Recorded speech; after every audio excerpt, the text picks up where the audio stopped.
This is one effect you can do with the smoke text is create a smoky black and gray look, but what we're going to do is actually supplement this now. So what I'm going to do is go back to my background layer here, and I'm going to use my paint bucket tool, and I'm going to have white be on the top, and I'm going to paint it white so that now we have a white background instead of gray. And this is an important step because we're going to add some color to the smoke, and if you have a gray background it doesn't work, at least not the way that we're going to do it.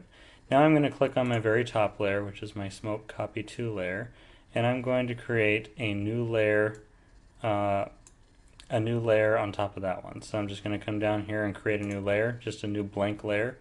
And this is going to be my color layer, so I'm just going to name it color so that I know that that's my color layer. And what we're going to do with this layer is we're going to grab our paintbrush, and I'm going to choose a soft edged brush. So something that looks like it's fading out on the edge. That one's fine. And I'm just going to pick some color. So I'll pick, how about some green right there. And I'm just going to paint over my smoke. So I'm just going to paint my brush over the smoke. And I'm going to cover all the little edges of the smoke and just leave the text in the middle alone. And right now it looks like the picture is being destroyed, but you know, you're painting over the top of this and it doesn't look very nice.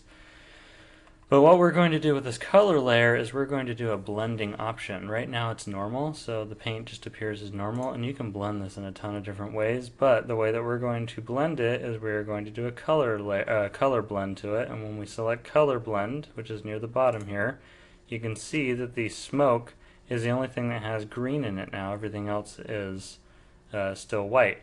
If our background was still gray, I'm going to click on my background. You don't have to do this, but I'm just going to demonstrate. If my background was still a gray color, and I paint the background, see how now you can see those paintbrush strokes? Because this layer is blending with all the transparency behind it, and so it actually blends with the gray here too, and that's why it would show up gray. And there's ways around it. I mean, you could put this onto a different background, but we want to keep this white. Yeah.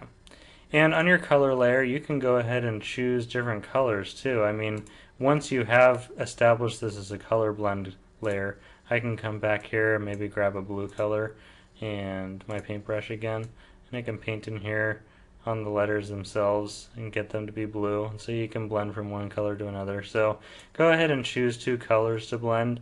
Don't use more than 3 though, because it just doesn't look very nice like that. Choose 2 or 3 colors to go, and I can make the whole thing blue if I want. You can just keep painting over this different colors if you want.